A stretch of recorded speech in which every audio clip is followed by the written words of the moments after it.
Hello, listeners. Kathy Lawless, Life Story Curator, bringing you the podcast series, How Did I Get Here? A series of interviews designed for people who are just starting out in their career, who are in transition, or who might be stuck, and giving them access to these stories so that they might be able to move forward in their life or in their career. Today, I'm very excited to be with my friend Bridget Aids, and I asked Bridget here today to actually interview me.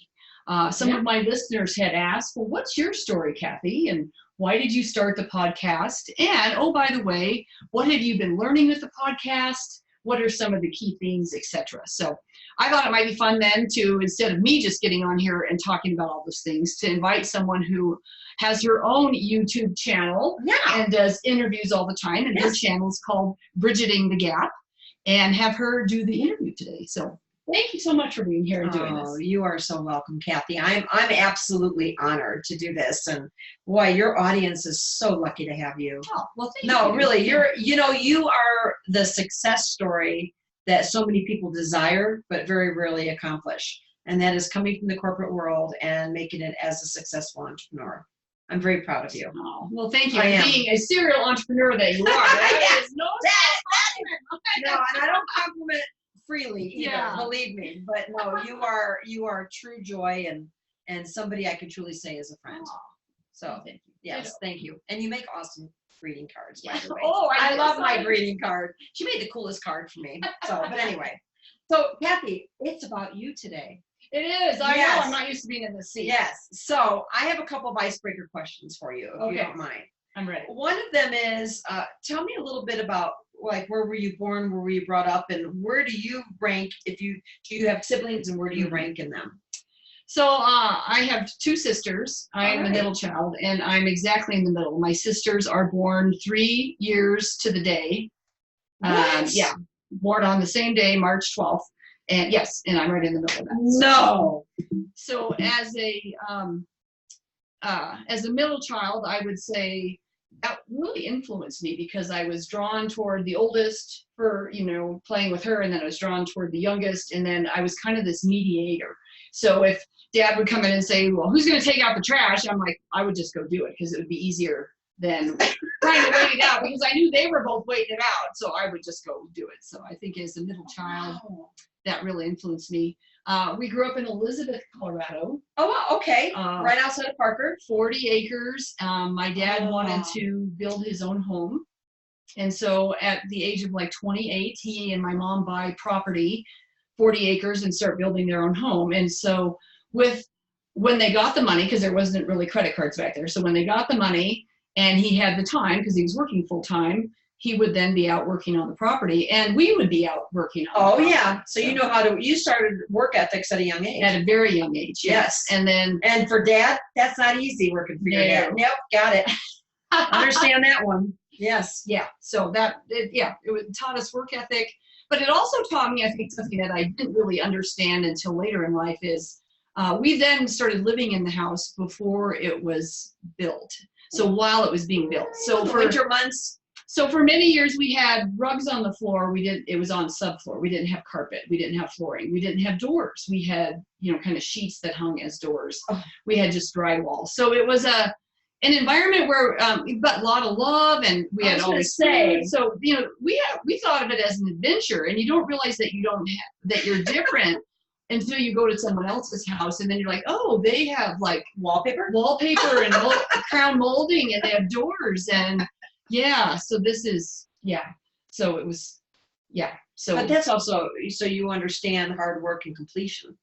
Yes, I think those things did come about, even though I don't know that, again, I knew that was an ethic or a value until I got So being the middle child, which is hard for me to imagine when I'm the oldest, but did you learn different qualities? Does each sister have a different quality that you learned from them? Does that make sense? Yeah, well, because we did have to come up with our own identity, right? So yes. So oldest sister, very extroverted, knew what she wanted. I felt like she was on a trajectory of, and going on places and always doing something and leading. Okay. Younger sister, super smart. In fact, skipped a grade, skipped the 5th grade. One of those. Went right to 6th grade. So she was, known as the smart one. And then they were asking me, well, they probably could have had her skip 2 grades, but that would have put her in my grade. Oh, and then they didn't want to do that from a social perspective. Okay. And all that. So anyway, so then, she was the smart one. The other one was probably the driver, the leader, and then there was me. I was probably the athletic. I think that was my identity. Was the what sports were you in? I was a gymnast. I ran track. My big goal was to run track, but they didn't have track at the age that I wanted. So that's when I started gymnastics, which I loved and excelled at. And then I started playing volleyball in junior high. And you still play volleyball? I still play volleyball. So I ran track all through high school, played volleyball all through high school. And then gymnastics, I had to stop. It was, when we were in Elizabeth, it was just a small club. Oh, yeah. And I never really competed in a meet, but I did. I feel like developed some decent skills, but I did have to quit that. So. Okay, quickly. Musical instruments. Play the piano. Wow, that's cool. Yeah, my dad was very adamant that all 3 of us had to play an instrument, and piano was what he selected for me. I didn't really select. Do you even play any piano? Actually, I do. Of the 3 of us, I'm the only one that still plays the instrument. What? Okay, and good to know. Beautiful baby grand piano, and it's, and it's also a wonderful, addition of furniture to the house. Yeah, I'm sure it is. Okay, and a fun factor, 1 to 5. What's Kathy Lawless? Well, I got to put me at a 5. I think so. I am the director of entertainment for our family when we go to Lake McConaughey. I'm always the one trying to bring, what is the fun factor that you can bring to a meeting, to a conference, to a family event, to a party even. So that's I don't necessarily have to be the life of the party, but I like going to parties. I like being around my friends and family. But I also, I'm always looking for that element of fun. It's your happy place where you can be around others. Yeah. Yes, very much so. So what about risk on a scale of 1 to 5? Where are you on the risk meter? I'm going with 4.2. Okay, so very specific. What is that all about?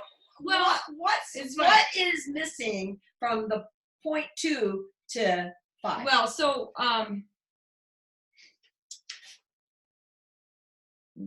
because I don't know, I don't always feel like I jump.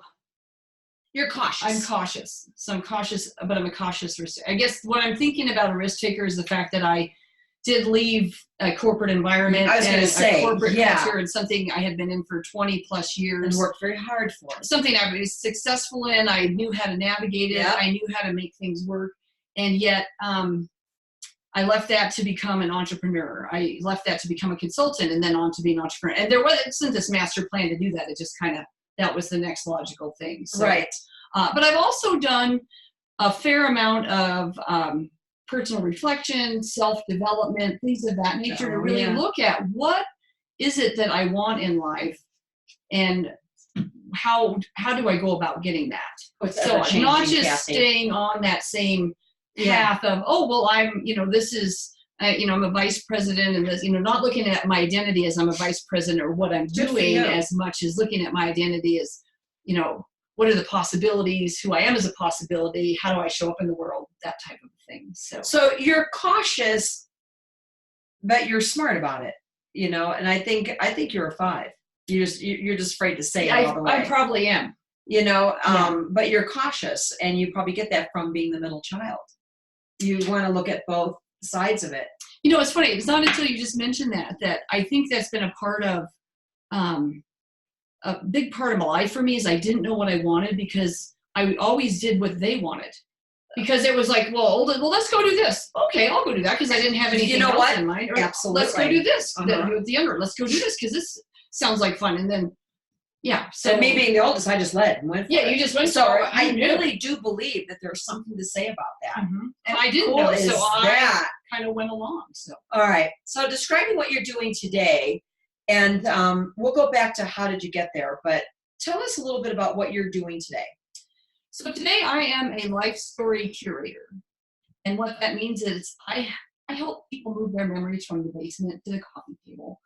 And I'm all about capturing and celebrating life and career stories.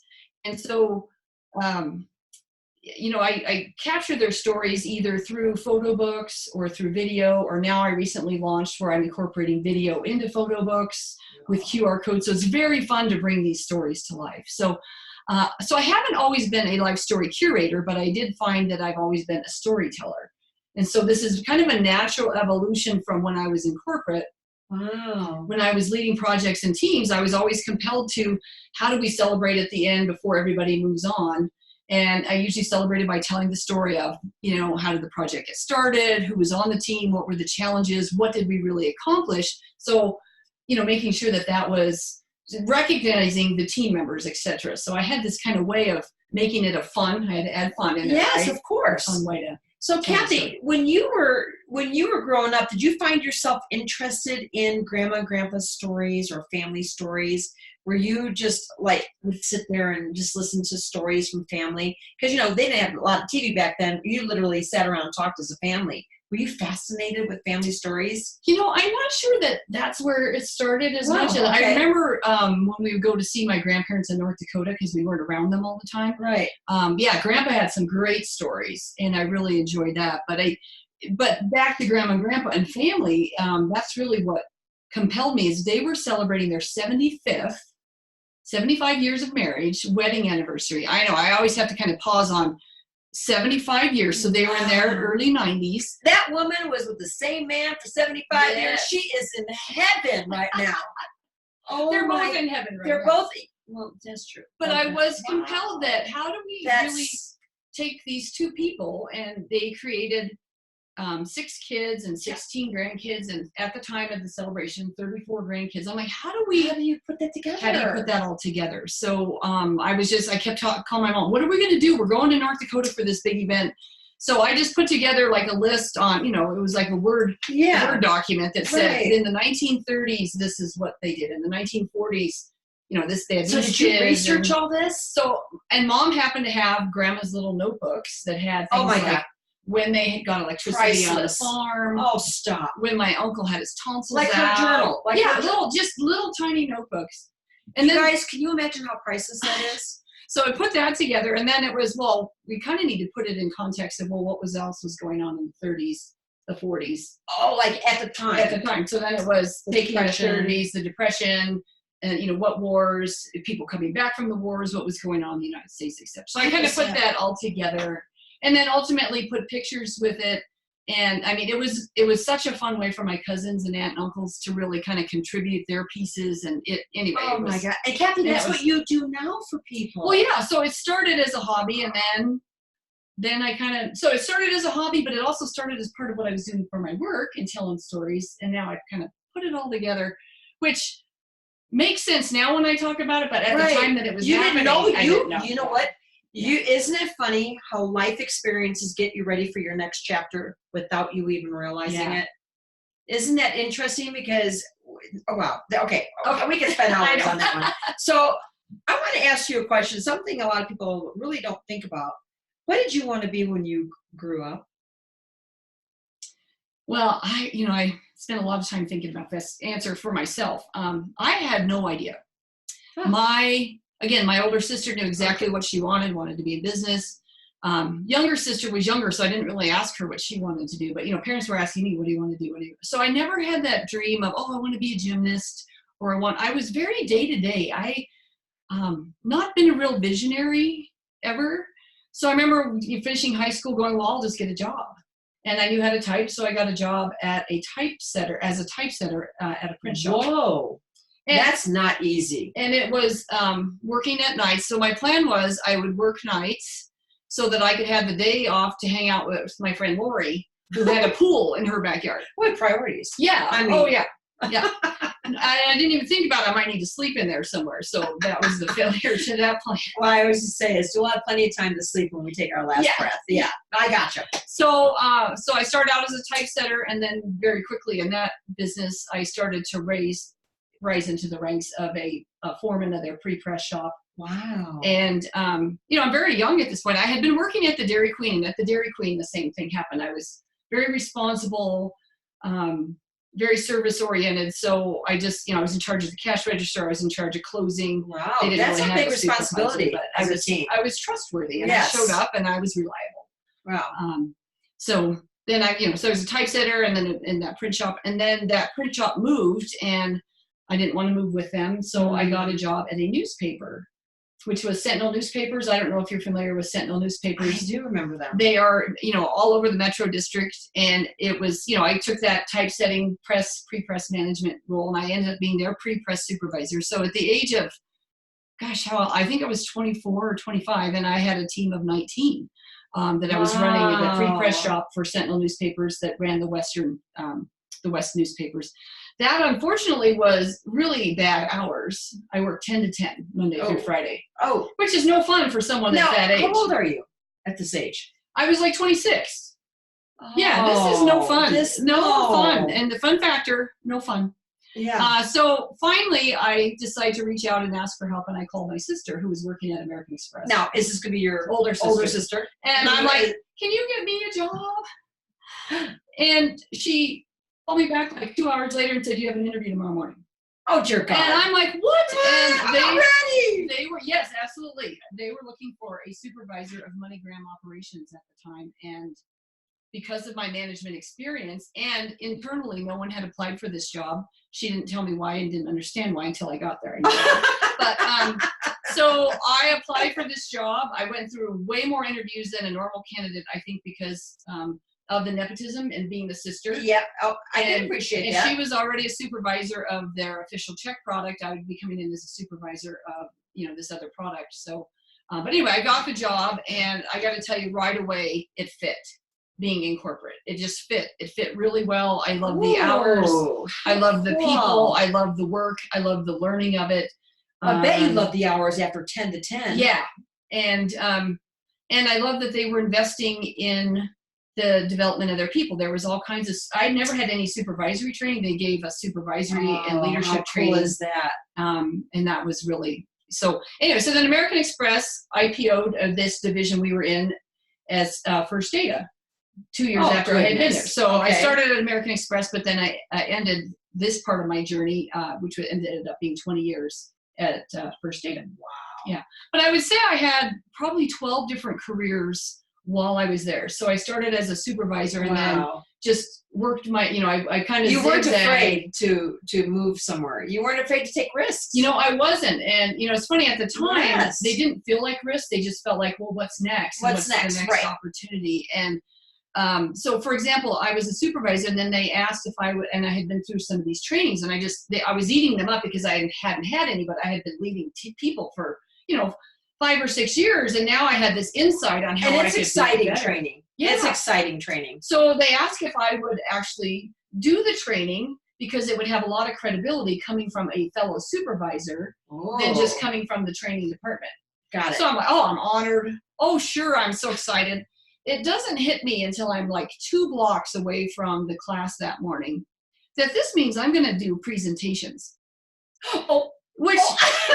So I swear to God, I'm driving there and I'm like, oh no. I mean, it finally hits me. I'm going to be training on how to be a trainer. And I mean, I was like, trained. And I'm like, do I turn in and go to this, or do I call in sick? Yeah. And I committed, and I'm already there. So I decided to do it. And how'd you do? And I did fantastic.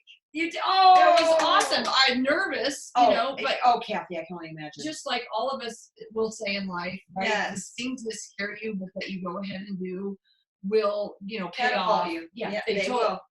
So I love your story. I want to come back a little bit to. Can you let our audience know today what were some of the setbacks and how did you grow through those setbacks? Because I know that you love your career, but there had to have been things where you just scratched your head and said, what happened? Yeah, absolutely. Okay. So I think initially in my career, I got a lot of opportunities coming down. Oh yeah, be a trainer for this. Yeah. Now we want, would you want to take on this assignment, that assignment? So there was a lot of opportunities that came to me and a lot of yeses. So this worked good for me, right? Because I didn't know what I wanted. So I was just saying yes to things. Okay. And therefore more opportunities came. But at some point that dried up and I had to choose what I really wanted. Oh. And that, that worked out okay, but but it was a bit of a fear factor. And then I started getting into my own head a little bit about that. One of the choices I made was about, did I want to continue running a particular department where I was on the apology tour for about 3 to 5 years. Like, we're really sorry, we're not done with this. Yes, We're not with this. yes, this project. I know we said this was going to be transparent, and it's not. And and I was on the apology Did you struggle at all? Can I ask this question? Did you struggle worrying about your credibility, even though what really wasn't all on you? Oh, absolutely. I was wondering about that. Yeah, because you're very much about your credibility. Right. I took it, because my word was, when I went out and said, this is how we're going to implement, and these are the processes we have in place. And by the way, I'm responsible for these processes, and then they didn't work. Now I'm responsible for these processes, but not all of them fell under my authority. So I'm speaking on behalf of the organization. It was very difficult. And then to go humbling, for sure. Humbling. And then to work with my colleagues too, to say, well, okay, I'm the one going out there. How are we going to make sure that it's not just my word? And how did you keep your team motivated? I mean, that had to have been hard, Kathy, when, you didn't just miss the dates, your team did too. Yeah, so our teams did, and then our team was the client-facing one. Oh, it was, good Lord. Yeah, it was a series of, again, we called it heat flashes for you. It was not an easy time. Yeah. So anyway, so a new leader comes in, and he has a new idea about how he wants to run things, and he wants to make major changes, which I didn't really agree with, but he's a new leader. So. Right. And he asked me if I wanted to keep running that show and be part of the change, or if I wanted to run special projects. Okay. So I chose to run special projects because I was kind of burnt out, and it was the best decision I made, and I think best for the company, because he brought in this change agent that was amazing. And she, I think change agents, she was like, got it done in 6 months. She didn't have to worry about long-standing relationships. It was all about the goal. There were no emotions there. Yeah, for her, she was just, we've got to get this done, and this is why. She made it very fair for everybody. It was amazing to watch, and I got to be, watching part of that while I was also doing, some pretty special projects. Right. Where the setback started for me, though, was on the special project side, was not feeling as much as I was involved in all the other things. And I remember going to staff meetings, and everybody's got all these insight, and in my head is, I'm not up there. Yeah. I'm not good enough. I'll listen to Vanessa always has the best insight and ideas. And then here's Hayden over here. And oh my God, he's a game changer. And he's always bringing new ideas. And what am I bringing? And next thing I know, my head, I'm in such in my head that So the good news is I had a really great timing that I had this leadership program that I went to that was all about character. It wasn't about any skills, because I didn't need skills at that point. What I needed was, who am I? What am I bringing? It was. What did that class do for you? What did you get out of that class that helped you stop self-sabotaging yourself? What did that class do for you? It was a 10-month class. So you met like every 6 weeks. So this wasn't like a one and done thing, and it's not meant to be. I mean, because when you're looking at your character and who you are as a leader, it isn't about, it's hard. Yeah. And it's about long-term and really reflecting and diving into a lot of different areas. There was different personality tests that we did. There was ways that we looked at power and how we dealt with power. There was ways we looked at the global world and how we were looking at the global world, how we fit in. I mean, it was really powerful. But the biggest part was you had to have a project. And their whole philosophy was, what would make you 2% better? Just 2%. You're already 98% awesome. What would make you 2% better? So this isn't about fixing or anything like that. It was about you. So what's your 2% project? So and then it makes you feel like, oh, it's just a little thing. But then again, it was such a big thing, because my 2% project was, how do I dial down that critic in my head? Oh, Kathy. And so part of it, everybody listening to this today, everybody has 2 critics, one on the left shoulder, one on the right shoulder, might be 3, one in the brain. Yeah. Yes. So, I know this is taking us somewhere else, but I think this is really a pivotal moment for your audience. What did you learn that you had to do? Was there a process that you had to do in your brain to stop this? What did you finally have to do? What advice would you give an entrepreneur that's doubting themselves? So the biggest part is to pay attention to the voice just when it's happening. And there's an awareness, and that voice isn't you, and that you can reprogram that voice. You can choose not to listen to it. You can choose to thank it, and then choose to select another voice. And that other voice could be, you got this. You've always been successful. You know what you're doing. Not everybody knows the answer to this. You know, what are the decision points? Have you asked the right questions? I mean, it starts to get you in the mindset of being more objective versus the subjective. But the biggest part is that know when all of a sudden that little critic shows up, and acknowledging and recognizing that I'm not going to listen to that today. And you know, Kathy, that critic could be good for you too. It could keep you in check, but don't let it run everything. Yes. Right? Yeah. Oh, yeah. So, and also too, you know, call up when you start having those voices. Call somebody up. You know, call up somebody that you want to aspire to be. You know, have you ever found yourself feeling this way? Have you ever found yourself doubting yourself? Right? Yeah. So you call up for help too. That's brilliant. Yeah. Love it. I will say that in that class too, you were part of a team. So that helped, you know, there was teammates that helped us, but then I also realized, and I did this a lot in corporate, was how do I have trusted advisors that I could talk to about certain things? And then once you start talking to people about the voice and find out that other people have the voice and you're not the only one with the voice, and how do they deal with the voice? I mean, it really starts That's to change awesome. things. So Kathy, I could spend an hour just talking about your story. I want to fast forward a little bit and explain, because I think one of the toughest decisions to make is to leave corporate and go into entrepreneurship. I personally think so. As entrepreneurship, as you would agree, is the hardest thing you can do. I think it's single-handedly the hardest thing you could do. I would like to know, what was your what brought you to the point where you need to make a decision? How did you make your decision? And why did you choose the business you're in? I know that's 3 big questions, but I really want to know that. So do you need me to repeat them, or do you got it? I think I got it. Okay. So it's interesting. You'd also asked me about my 2 sisters and how. So oldest one went into corporate. Corporate, knew what she wanted. Youngest one, smart, ended up being an entrepreneur. And I remember that I ended up being in corporate, not in big business, but then I followed my oldest sister. Okay. And we both commented on, we did not have the entrepreneurial gene. We liked that we knew what our roles were. We knew what the kind of the corporate ladder was, even though it's very frustrating to navigate the politics and the corporate ladder and influence without authority and all the things. But you know, that's still in entrepreneurship too. Yeah, it is. So we were successful in that way. So we kept commenting that was a good fit for us. But we also saw our younger sister going, well, that's a great fit for her. Now, what did your younger sister do? What does she do as an entrepreneur?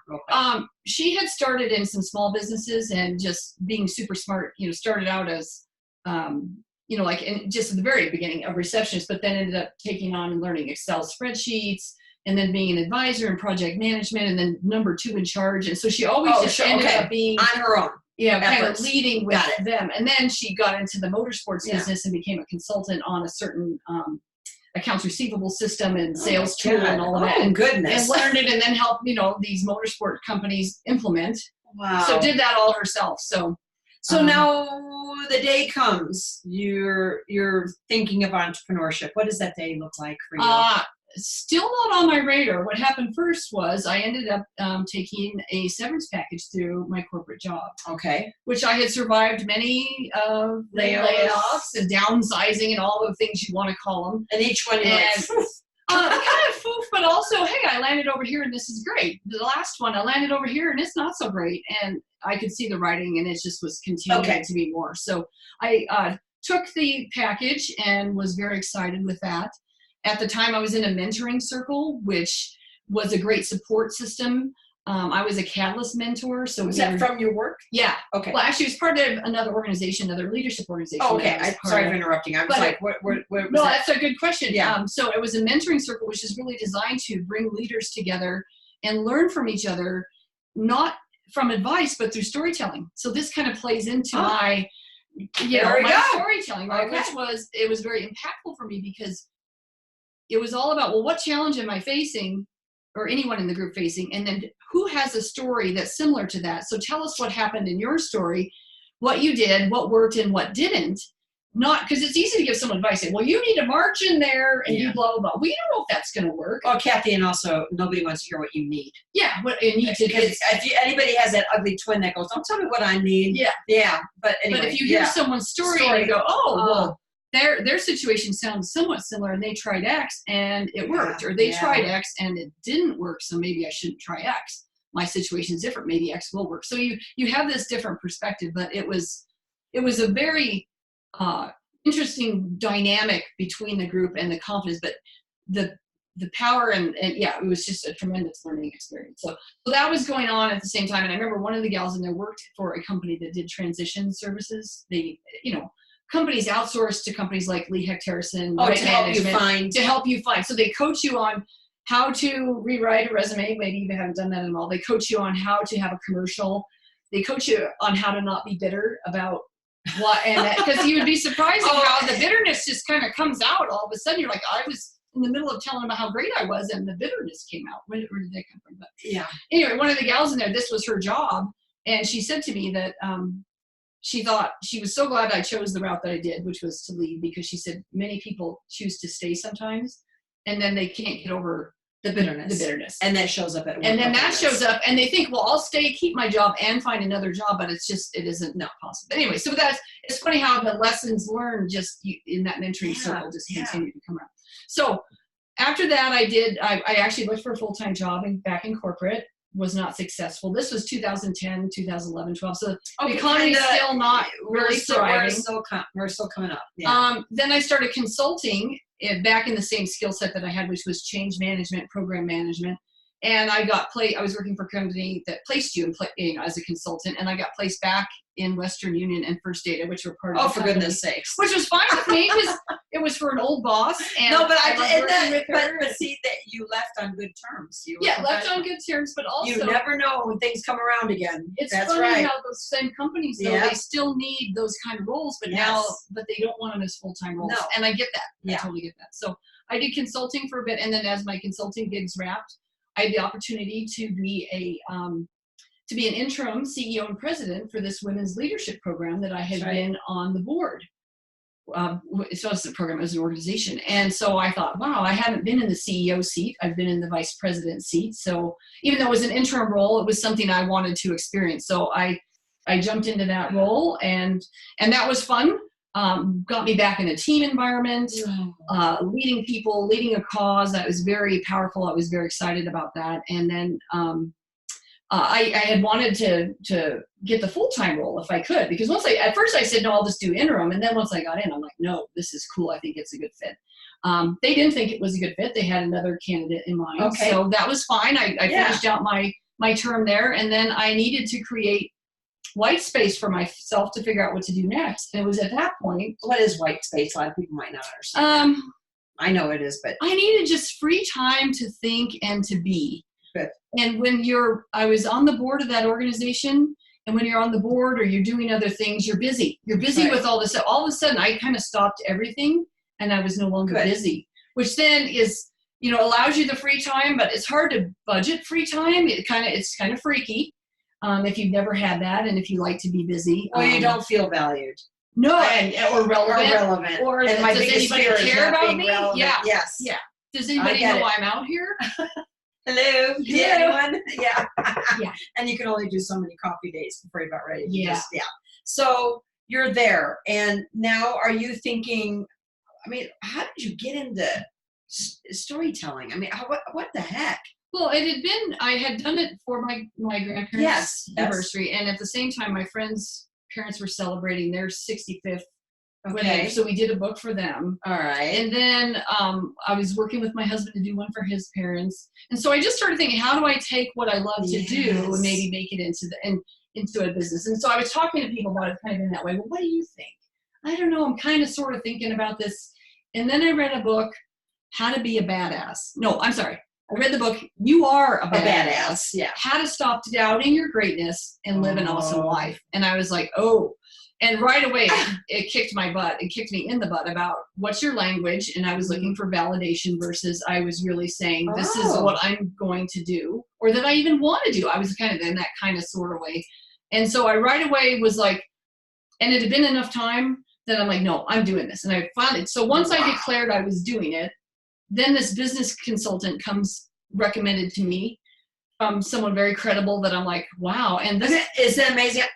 Yeah, the universe provides, right? Yes, it does. I can't argue it. I had no name. I didn't even know what to do to start a business, right? Because I've been in business for 25 years, right. but I haven't really been an entrepreneur or starting a business. So, and I was kind of afraid of it because, like I said, my older sister and I went one path, younger went another, and I saw the younger and the challenges she faced and the struggles and all of that. So anyhow, to fast forward, this consultant was amazing. In 90 days, I had a new name. I had a name. I had process. I had pricing. I had tools. I had a website.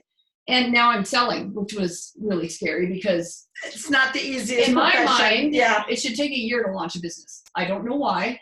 And she's like, no, it's 90 days. And we got it done in 90 days. And so, and now you're doing it. You got a little bit of a shift there, didn't you? And so then I just started doing it. And then I started experiencing the fear and the craziness of being an entrepreneur and being in your own studio by yourself. Yeah. When I was in corporate, I was around people so much that I was more of an introvert, that I needed to get my energy away from people. Now I'm all of a sudden an entrepreneur and I'm recognizing how much of an extrovert I am and that I need people for energy. And so I need to have coffees and I need to have meetings and I need to, how do I keep moving that forward? So yeah, this entrepreneurial journey has been one of the hardest things that I've done. Such a big shift. And, the highs and lows of it the first year were this big. They were huge. Oh, someone said yes. And then they never 4 days later, my husband got laid off and therefore I can't do it after all. And then, so down in the dumps I went and then back up because someone else said yes and then back down. And it was, and now I'm 3 years in.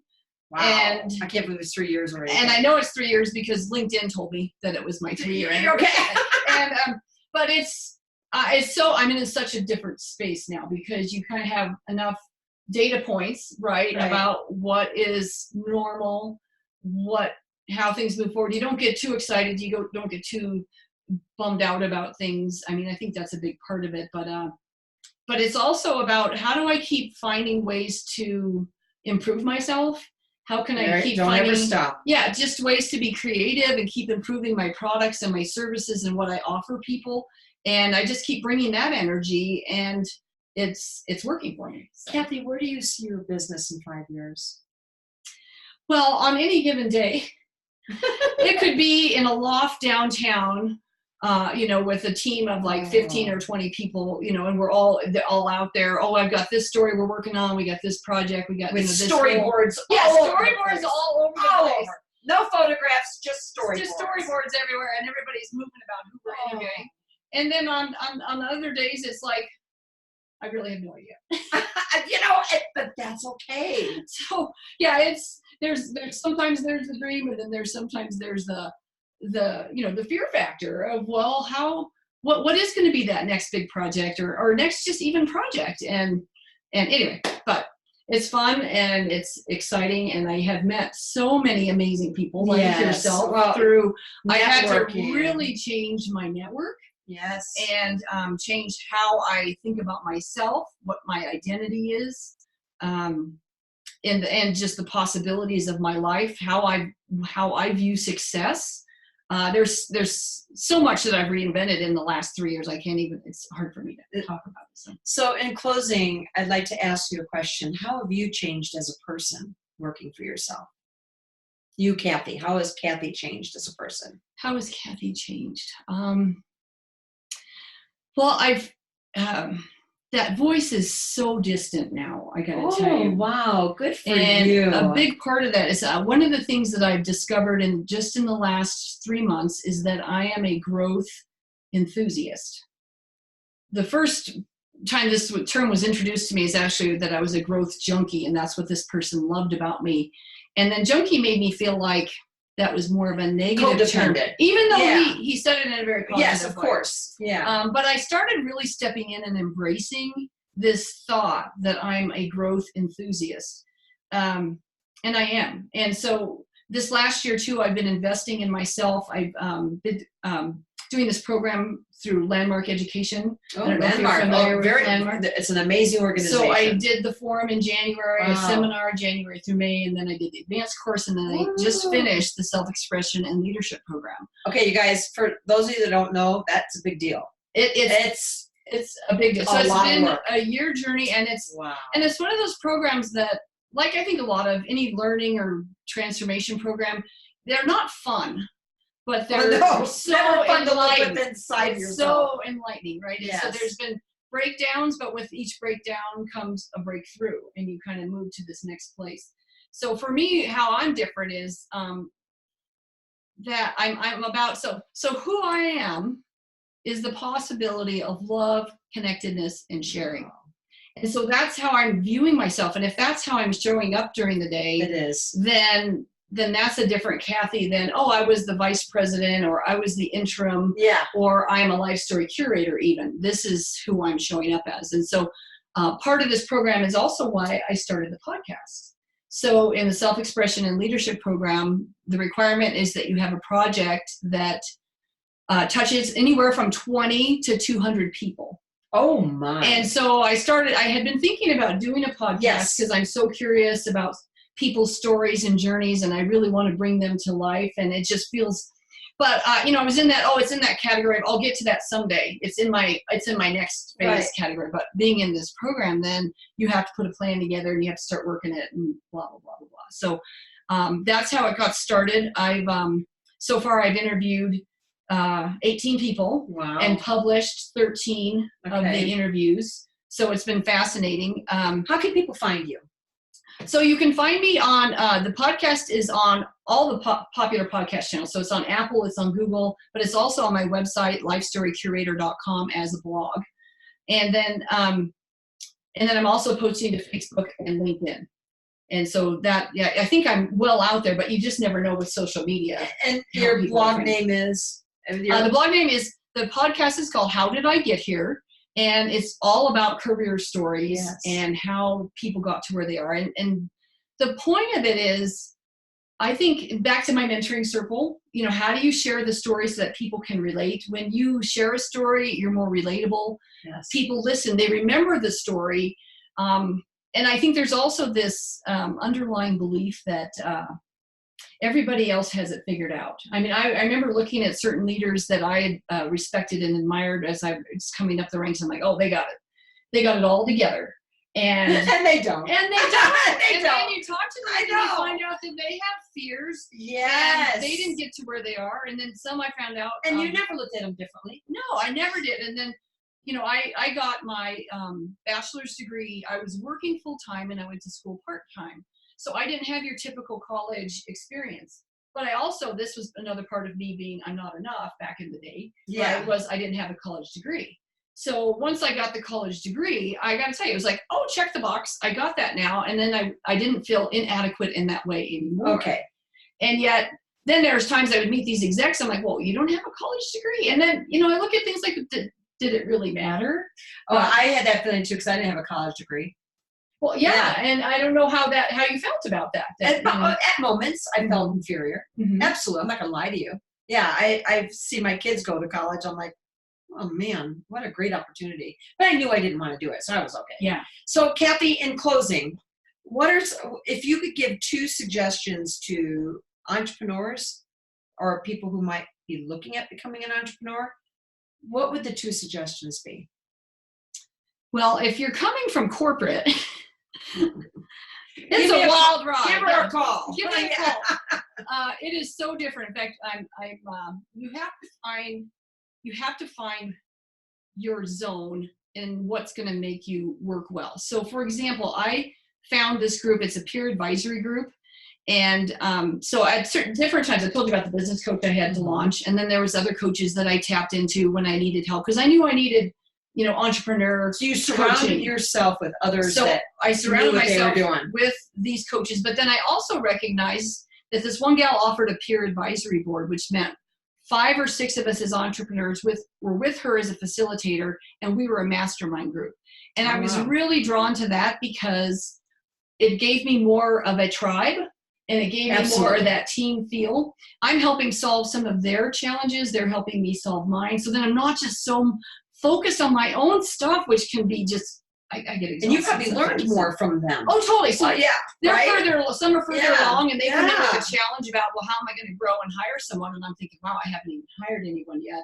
So I'm, cataloging all of that. Yes. And then others are coming up behind. So there's one gal who just started in our group, and she's coming from corporate, and she's like, I should just go get a job. This is so hard. I should just go get a job. I'm not making enough money, and the money goes like this, and and I'm like, welcome to entrepreneur. This is the nature of it, and some are cut out for this, and some aren't. So I may not be the best coach, but I'm a good listener. No, right. But it's like, you need, this is reality. But the other positive for her is that she's getting paid speaking gigs. I mean, how many people in their first year? Not Many start out doing free speaking gigs in order to kind of promote themselves and get themselves credible. So there's all these things that she's doing wonderfully. So anyway, so I feel like I'm giving, helping out as well as, I'm getting at the same time. So that would be one thing, is find your tribe and find help. The other part of it is I spend probably 80 to 90% of my time on sales and marketing and networking, and probably 10 or 20% of my time doing my thing. And so that's another realization, is that if you really want to do your thing. People aren't lined up for you? No, you got to get them lined up. You didn't get a neon sign on the outside of your house or anything? There's not a line around. So it's just this mode of how do you stay motivated by that? How do you not be afraid of that? So when you talk about risk taker, I think I've really grown to be a 4.2, which is, I think, why I didn't say I was a 5, because I don't know that I embraced this initially, but now I'm totally embracing it and jumping into it. And I think the podcast is also giving me that momentum and that entree to talk to so many people and about learn their stories, and to see, and then those might be going, wait a minute, I've enjoyed this reflection process. Should I go deeper, and should I get a broader view and really go into my story that way? So. Well, Kathy, I've got to tell you that you are amazing and wonderful, and your podcast, I'm just so excited for you. And I hope that your listeners will share this podcast with many others. Even if somebody has a full-time job and they love what they're doing, it might be a dream of theirs. You never know, right? You might have a friend that has a dream of being in their own business. And I hope that they do share this podcast. And I will tell you what I think of you. I think you're courageous, brave, and just the sweetest person I know. And I'm honored to sit here and interview you. And I mean it. Well, I appreciate you so much on interviewing me. This has been very fun to be this part of it. This podcast has really opened my eyes to just a few themes of people and their stories. And one is, most of the people said they didn't know what their journey was going to be. And when they were in it, it looked like this zigzag thing. But when they look back, it's been this straight line, and it's been an amazing journey. But they would have never predicted it, and they couldn't have planned it. Yep. And then the other thing that I guess I'm getting out of it is it's about being open to new ideas. It's about being open to opportunities, saying yes to things, and trying them on, seeing how they fit. And then partly you'll find, well, this worked, this didn't, I'm going to go this way. And then try a new thing. And then this worked and this didn't, I'm going to go this way. And, and it's so pivoting, girlfriend. It is. Pivoting. You have got to learn about pivoting and let go. And so it's really been interesting. And then one last thing I would say about I've interviewed experienced people in their 40s and 50s, experienced people in their 30s, and then those starting out who are in their 20s. And I will say that almost everyone in their 20s and 30s has a side gig. Oh, yeah. And that's not something that when I remember starting out in my career. That's my perfect audience. Yeah, well, yeah. As somebody who wants a side gig. And so all these young people, they're like, I have a day job, and that's how I'm earning my money. And I realized I needed to go down that route. But now I'm really, diving into my passion, and I'm excited about this part. And then we'll see where that goes. And maybe that becomes my new thing at some point, or maybe that just continues to be what I love to do. And it's also giving me my play money or my sense of value in another way. So another gig is huge right now. Oh, yeah. And I think it's for a lot of reasons, but nobody wants to be caught again with just one income. Because it's hard, when we went through the times in, 08 and the 011. Yeah. I mean, we really struggled. There were I mean, it was a tough couple of years there. I could speak from experience. So, well, Kathy, thank you so much. I appreciate this, and I'm honored that you allowed me to interview, and I'll let you wrap it up now. All right. Well, thank you so much, Sure. Bridget. And listeners, if you like this episode and if you like the podcast in general, please subscribe so that you get notified of new episodes as they're out. They're published on Tuesday mornings. Again, they're on Apple, Google, all the popular podcast channels, as well as my website, lifestorycurator.com. So thank you so much. All right. Thanks, guys. Bye.